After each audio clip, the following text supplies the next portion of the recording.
సికింద్రాబాద్ లో మరో పాత నోట్ల ముఠాకు చెక్ పెట్టారు పోలీసులు. 4,42,00,000 రూపాయల పాత నోట్లు మారుస్తూ 9 మంది దొరికిపోయారు. పాత నోట్లను మార్చుకునేందుకు ఎన్ఆర్ఐలకు జూన్ 30 వరకు అవకాశం ఉంది. దీన్ని ఆసరాగా చేసుకుని నోట్లను మార్చేందుకు వేసిన ప్లాన్ బెడిసి కొట్టింది. పోలీసులు ఈ గ్యాంగ్ ను రెడ్ హ్యాండెడ్ గా పట్టుకున్నారు. హైదరాబాద్ యూత్ ను టార్గెట్ చేశాయి నైజీరియన్ డ్రగ్స్ ముఠాలు.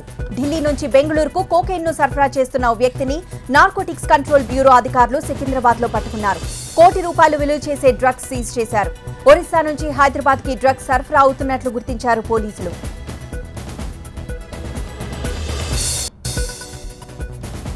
హైదరాబాద్ లో స్నేహం ముసుగులో 4 కీచకులు బెంగాల్ యువతిని ట్రాప్ చేసి గ్యాంగ్ రేప్ కు పాల్పడ్డారు. 3 రోజుల పాటు ఆమెకు నరకం చూపించారు. స్థానికుల సహాయంతో బయటపడ్డ ఆమె శంషాబాద్ పోలీసులకు ఫిర్యాదు చేసింది. ప్రధాన నిందితుడు కొరియోగ్రాఫర్ ప్రీత్ షెర్గిల్ ను కటకటాల్లోకి నెట్టారు వెస్ట్ మారేడ్పల్లి పోలీసులు. హైదరాబాద్ పాతబస్తీలో మరో వాట్సాప్ తలాక్ వ్యవహారం వెలుగులోకి వచ్చింది. మొగల్పురాకు చెందిన షాజహా బేగం సంతోష్ నగర్ కు చెందిన బిజాహుద్దీన్ తో 2016లో నిఖాయింది. సౌదీకి తీసుకెళ్లిన భార్యను ఈ మధ్య ఇంటికి పంపించాడు. ఆ తర్వాత వాట్సాప్ లో తలాక్ ఇచ్చాడంటూ బాధితురాలు పోలీసులకు ఫిర్యాదు చేసింది. భూసేకరణ చట్టంలో సవరణలకు తెలంగాణ అసెంబ్లీ ఆమోదం తెలిపింది. ఎలాంటి చర్చ లేకుండానే కేవలం 5 నిమిషాల్లోనే సభ సవరణలకు ఆమోదం తెలిపింది. సభ ప్రారంభం కాగానే కాంగ్రెస్ సభ్యులు ఆందోళనకు దిగారు. ఆందోళన మధ్యే సవరణలు ఆమోదం పొందినట్లు ప్రకటించిన స్పీకర్ మధుసూదనాచారి సభను నిరవధికంగా వాయిదా వేశారు. కనీసం మాట్లాడే అవకాశం ఇవ్వకుండా భూసేకరణ చట్టాన్ని సవరణలను ఆమోదించారని అభ్యంతరం వ్యక్తం చేసింది తెలంగాణ కాంగ్రెస్. రైతు సమస్యలపై చర్చించకుండా సభ నిర్వహించడం దేనికని ప్రశ్నించారు ఆ పార్టీ నేతలు. ఇది రైతు వ్యతిరేక ప్రభుత్వమని విమర్శించారు ఉత్తమ్. ఈ విషయంపై త్వరలోనే రాష్ట్రపతిని కలుస్తామన్నారు జానారెడ్డి. ప్రజాస్వామ్యాన్ని కాపాడాలంటూ గవర్నర్ నరసింహన్ను కలిశారు బీజేపీ ఎమ్మెల్యేలు. నిరసన తెలిపే హక్కు కూడా తెలంగాణలో లేదని గవర్నర్ దృష్టికి తీసుకెళ్లారు. భూసేకరణ చట్టానికి సవరణలపై కనీసం తమ అభిప్రాయాలను తీసుకోలేదన్నారు లక్ష్మణ్. ప్రభుత్వం ఏకపక్షంగా వ్యవహరిస్తోందని, ప్రజల సమస్యలు వినే ఓపిక లేకుంటే ఎలా అని ప్రశ్నించారాయన.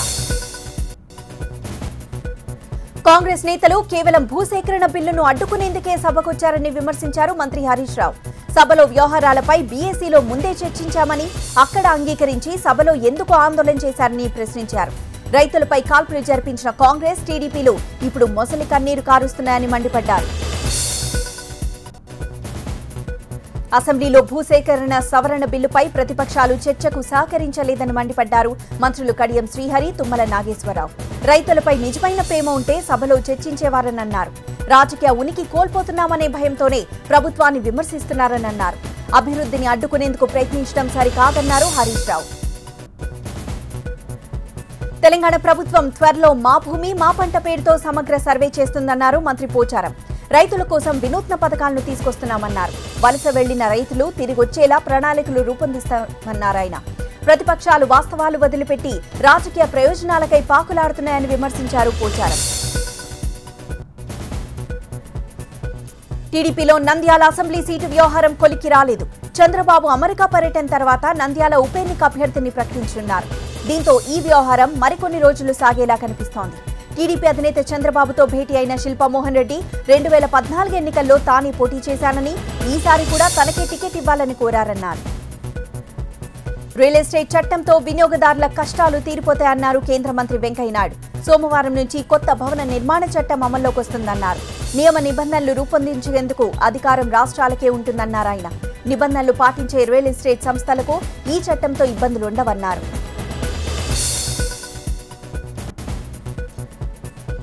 విశాఖలో ఏపీ బీజేపీ రాష్ట్ర కార్యవర్గ సమావేశాలు ముగిశాయి. పార్టీ పటిష్టత కోసం తీసుకోవాల్సిన చర్యలపై కమలనాథులు చర్చించారు. ఒకప్పుడు 1.5 లక్షలు ఉన్న పార్టీ సభ్యత్వాలు ఇప్పుడు 25 లక్షలకు పెరిగినట్లు పార్టీ వర్గాలు తెలిపాయి. పార్టీ పటిష్టత కోసం రానున్న రోజుల్లో మరో 20,000 కమిటీలు వేయాలని సమావేశంలో నిర్ణయం తీసుకున్నారు. విజయవాడలో ఎంఆర్పీఎస్ ఆందోళన ఉద్రిక్తతకు దారితీసింది. బీజేపీ ఆఫీస్ ముట్టడికి ఎంఆర్పీఎస్ కార్యకర్తలు ప్రయత్నించడం టెన్షన్ ను క్రియేట్ చేసింది. ఎస్సీ వర్గీకరణ విషయంలో బీజేపీ మోసం చేసిందంటూ ఆందోళన చేశారు కార్యకర్తలు. పోలీసులు భద్రత ఏర్పాటు చేసినా దూసుకొచ్చారు. బ్యారికేడ్లను నెట్టేసి బీజేపీ ఆఫీసులోకి వెళ్లేందుకు ప్రయత్నించారు. రెండాకుల గుర్తు కోసం ఈసీకి లంచం ఇవ్వజూపిన వ్యవహారం తమిళనాడు మంత్రుల్లో ప్రకంపనలు సృష్టిస్తోంది. అధికారులు 50 కోట్లు ఇచ్చేందుకు ప్రయత్నించారన్న ఆరోపణలు ఎదుర్కొంటున్న ఏఐడీఎంకే నేత దినకరన్ ఇప్పటికే అరెస్ట్ అయ్యారు. ఈ నేపథ్యంలో లంచం డబ్బు మంత్రులే సమకూర్చినట్లు విచారణలో తేలినట్లు సమాచారం.